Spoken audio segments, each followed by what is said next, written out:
about momentum? Easy. Just multiply mass and velocity found in collisions from false nuclear fission. Teaching you all of this is our mission. Linear momentum, it can be conserved.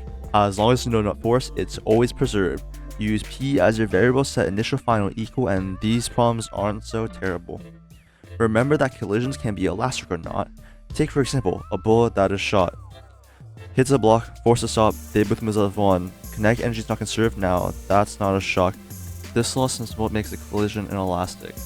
These collisions are really fantastic. But when things explode or when they combine, gotta say, inelastic collisions hella fine. Just like the first, but a little bit worse, elastic collisions will be explored with this verse. At the subatomic level, they can be perfect. Two objects, same mass, identical subjects. Exchanging velocities is what they do. That's why they're so easy for you. If it's not perfect, that's alright. Kinetic energy is conserved, so it's tight. Now let's get to solving. How do we do it? P initial because P final is the perfect fit. First, inelastic, are you exploding or combining? If it's the former, add the masses first, then multiply. Total m by velocity, no need to cry. Set equal to two terms. mv1 and mv2 combining just the reverse. Now you know how to do that too. So what if it's elastic? Word, you're screwed like a turtle eating plastic? No worries, just remember pi equals pf. Though admittedly, these problems have a bit more heft. If it's not perfect, you're the following equation. m1v1 plus m2v2 equals m1v3 plus m2v4. Then you have another equation, know what it's for. v3 plus v1 equals v4 plus v2. Some substitute and in simple algebra. Boom!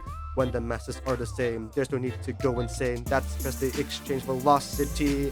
No kinetic energy lost or gained. Now, if we're being honest, we were lying. Cause without angular momentum, we'd be dying. All of that was linear, angular's the trickier. Just stick with us and you will know. But first, what's angular momentum? Is it the worst? Of course not. It's just rotational. We use the letter L, though it's not rational. So where exactly can angular momentum be found? You see it when something's path is or is close to round. But for physics C, there are two situations where the angular momentum is the main explanation. Number one, two objects collide, causing one or both to rotate. Solving these questions can make you easily skate. Set L initial to L final, then depending on the object, pick one of these forms like you're choosing a vinyl. If these objects wasn't rotating, multiply the mass, velocity, and the radial distance. And what's radial distance? Basically the distance of the object from the pivot when it hits. Makes sense?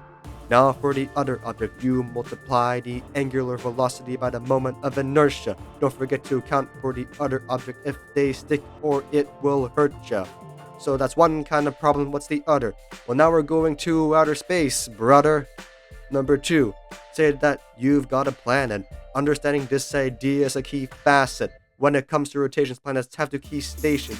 Affluent, far away, Perry Hill and closest, they say, all with respect to the sun. Use Li equals Lf, it's still your friend. Unlike the mass, it'll stick with you till the end, because mv1 over perp 1 equals mv2 over perp 2. The m's cancel out. Now this you know how to do. As for when conservation of angular momentum occurs, you'll see similar logic to linear momentum transfers. There's no net torque conservation works. No need for your brain to go berserk.